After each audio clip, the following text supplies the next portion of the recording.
Here are 3 tips for navigating relationships whilst on the autism spectrum having Asperger Syndrome. Guys, what's going on? Welcome back to the Aspie world. My name is Dan. I have autism and ADHD, and I make weekly videos all about this stuff. So if you want to learn more and join the journey with me, make sure to hit the subscribe button by clicking the notification bell down below. Okay, so the first one is communication and openness. When you have an open communication flow between you and the other person, you are able to understand each other on a decent level. There's no kind of like unsaid things. There's nothing that you should pick up or understand because of the situation. If you are open and completely honest, if you say, this is what's upsetting me, this is what I like, this is what I don't like, this is what doesn't work. When you're completely open both ways, each of you know exactly where you are on the page, and there's no kind of like ambiguity between you two about anything to do with the relationship. This is like number 1 way to make sure that you stay on track and keep that relationship solid. Okay, so number 2 is developing social skills. Now, when you're in a couple, you're a powerhouse, you're together and you go out together, you do things together. Yes, you do things individually, but a lot of the time you'll be doing things together.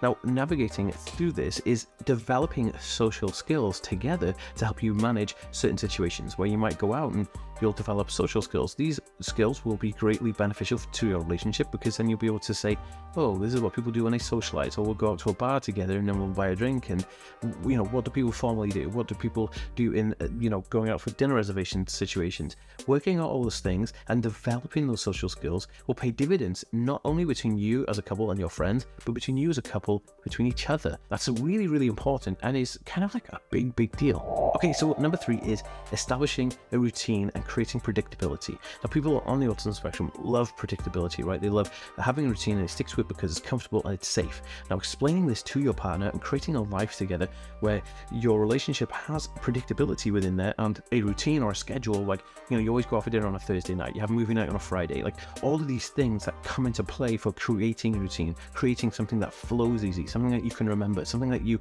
feel comfortable with. All of those things will help you have a stronger bond together and actually help you increase the likelihood of having a more successful relationship.